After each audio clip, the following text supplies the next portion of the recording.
Man, this comic book sucks! And the reviews online said it was good! I wasted my money! Why didn't somebody tell me?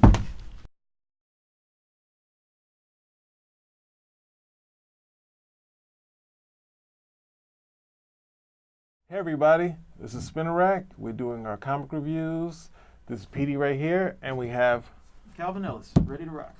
all right, so this is our independent, our independent review. We always pick one independent, see what's out there. And Image Comics, they're going through their 25th anniversary, and they they brought in a lot of different, they bring out a lot of writing talent. They have Greg Rucka on the old guard. There's already like 4 issues in.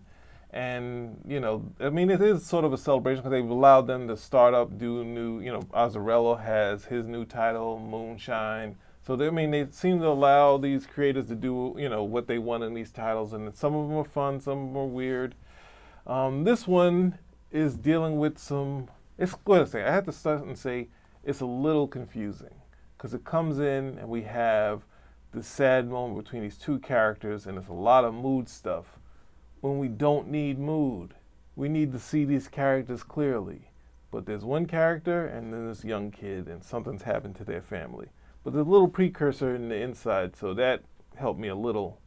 But otherwise, I didn't know where it was going to go. Because when I turn the page after these 2 characters are talking, there's Django. Django is in the book. So I'm like, all these Image books, they're trying to sell to Hollywood saying, here's a new property. And this one looks like it could be a property because when you finally see the lead character, she looks hot, dark haired, possibly dark skin. I can't tell from the color. Could be, Indian or whatever, but she's like, she's action packed. But then at the same time, they got Django in there. They can't do Django, but it's interesting. He's in there. But they go back to the Revolutionary War? It's like this black character was fighting in the Revolutionary War for the other side. Say if any slaves want to fight against the revolution, you'll be freed. And of course, it didn't work out. He had to go to England, and life was terrible. And then he runs into this girl who's a bounty killer.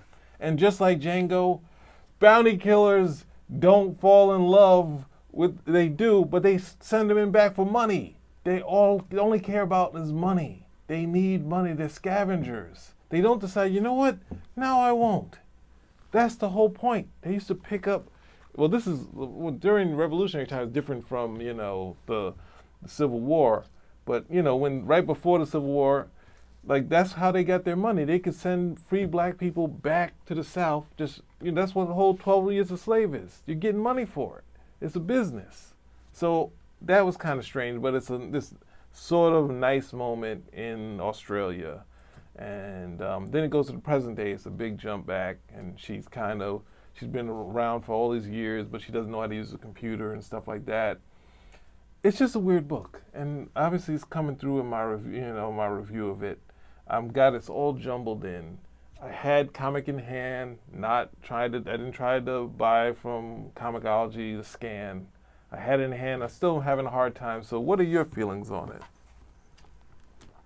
One of the biggest criticisms I hear about superhero comics is that they're repetitive, it's the same stuff over and over again, a lot of splash pages, a lot of action that, doesn't go anywhere. And this is what guys tell me, you need to read more independents. So I go and I pick up an independent, and the independents seem to be on the other side of the spectrum, whereas it's still the same stuff is being done over and over, but it's with the ilk that independents do. There's a lot of talking, and when you're not doing action, the dialogue becomes the action. That dialogue has to bring you somewhere. The dialogue's not going anywhere. Then it just becomes like you're sitting in a college level seminar, and the guy's just droning on, and nothing is taking place of any worth. The other thing is, and I will never stop making this point, if I'm coming into a book in the middle of things, 3rd issue, 4th issue, I need to be able to sink into what's going on without having read issue 3, 2, or 1 because I haven't read them. I'm coming in the middle of things. So the opening did drone on. When did it finally pick up? When the dialogue actually started to move the story along. But that's when, I won't call him Django. The character's name is Achilles. He gets I forgot introduced. it was. I kept going thinking. I remember it was when you just said it. I forgot his It's real fair name. though. It's fair though because that's exactly what's being done. A lot of these things are, a lot of the storylines you see them. You're like, is this an organic story, or is this how it was pitched so they can get the comic done, and then at the same time they can look, hey, look, this is something we can make a movie out of later. It's very cynical to look at it that way, but I'm looking at the story, and that's the way it's presented a lot of the time. But that character comes in. There's like this splash of nudity that happens, full frontal male nudity, which kind of got me like, oh, okay. I didn't know where the heck that was going, and that made for a pretty funny scene because she's supposed to be a bounty hunter. She's supposed to be taking him in, and at the same time, he gets to drop. She pulls out her gun, and then he pulls out his gun, and he's totally naked. So the look on her face is like, oh, and I'm wondering, okay, is that because she got the drop on him? Is that because he's naked, or is that because she likes what she sees? So there's any one of those three things going on right there. So that was actually good because that can come across any number of different ways. It allows you to think. But it was just that isolated section that let me understand a little bit more about the character, what was going on with her previously.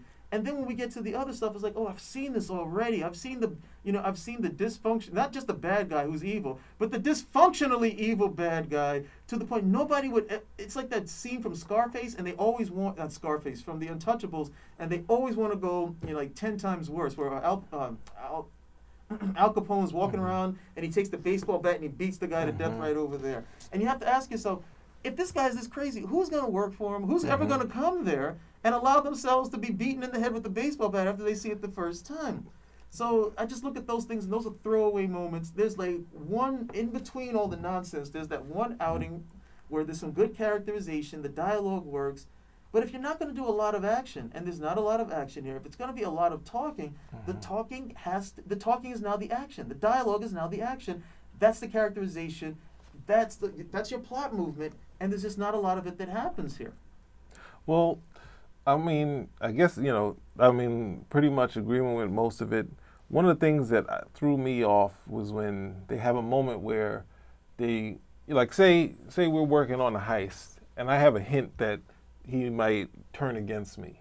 If I get the hint, why am I following through with this? It leads to the end when you take action, but they have a good moment in the art, and it doesn't play out in the end. It plays out against the characters. And then sort of the scene where they're in with the guy, the criminal, who like decides that he wants to start stabbing the immortal. I guess they're supposed to be immortals. Like they're just like pincushions. Like these guys have been on the planet for years. Like they just walk in without guns and they just, they're just there to be taken and just carted off.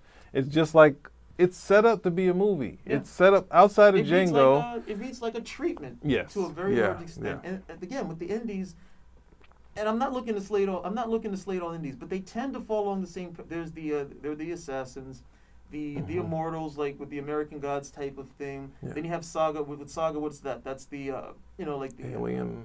Like the otherworldly type beings, like not necessarily elves and dwarves, but the magical. There's the magical creatures that comes along with it.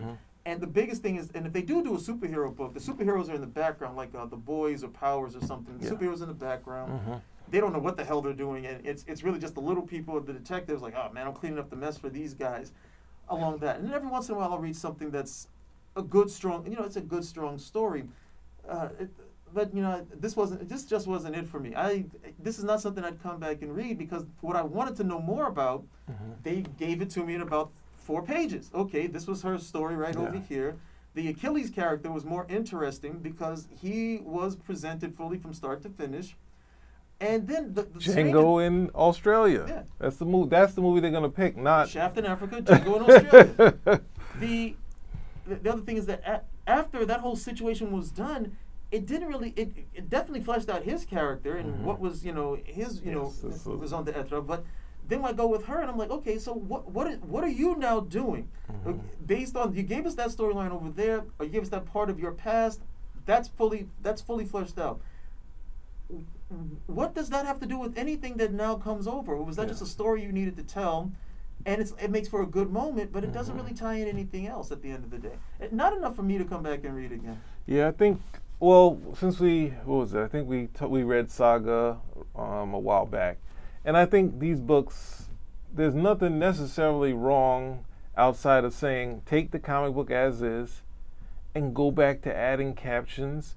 Go back to having a character saying the other character's name. Yes. Like saying, hey Cal, oh hey, like just a back and forth. And I was like, oh, I know who that character is. I know who this character is. It's like goes in there and it's pages before you find out they're saying Niles or someone's name. And you can't cheat. You can't say, okay, on the inside cover is going to be this big There's a cheat. blurb, Yeah. and that's going to bring you up. No, not with all of that dialogue. Not with all of that dialogue. Mhm. You know, if there's a balance between the two of it. And again, superhero comics do a lot. They do the opposite. Mhm. When you'll come in and it's just like a whole bunch of walls, wall to wall action, feats galore, Mhm. and you have to ask, why are you doing all of this? Okay, so and then there's supposed to be the opposite. Well, no, we're going to do more talking. That's great. What are they talking about? Yeah. You know, it shouldn't be Pulp Fiction where these are just a whole bunch of good. These are just a whole bunch of good, catchable, quotable moments, but they don't serve any purpose at the end of the day. Well, that's, I mean, what was it? Was it the writer Robert McKee? He had in his book Story, like when you basically have the, like, if they're trying to do mini screenplays, even if they're going to, like, even if you're going to, you're making breakfast, the point of the scene is having something happen in it, or else you're just giving people information. And you have to have something happen. You can't just, I mean, you can have some period, but these scenes, the dialogue should mean something and not just be, it's just hard because it could be, the art's good, some of the moments are together, but if you just add some captions, say this person's been around for X amount of years, so then it leads to seeing the scene where they're in the Revolutionary War and it builds up her. But we're not building up her. Maybe they built up her earlier, but then I'm reading the issue and I'm like saying, here's this one good panel of her where I can see her. She looks like she could be hot. It looks like to be a fun character. Nope, ends the way it resolves. I don't think she's that resourceful, so I'm going, I don't know. I wanted to like it, so I'm giving it a 2. Have at it, whatever you want to do to it. Well, 2 for 2. Okay.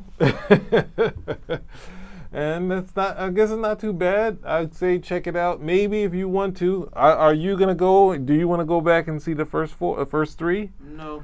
So, I mean, I would say if you're a Rucker fan, maybe, but This is a trade. This is yes, not a regular there you trade. go. This is a That's trade. exactly it. That's Okay, it. wait It's till more your trade. library gets the trade in. Yeah. Borrow it from your library. Save your money. He said borrow. He didn't say go out and Amazon it. He said borrow. All right, thank everybody. That's a good way to end. Thank you. Thanks, Thanks, Spinnerack. Spinnerack. You saved me money.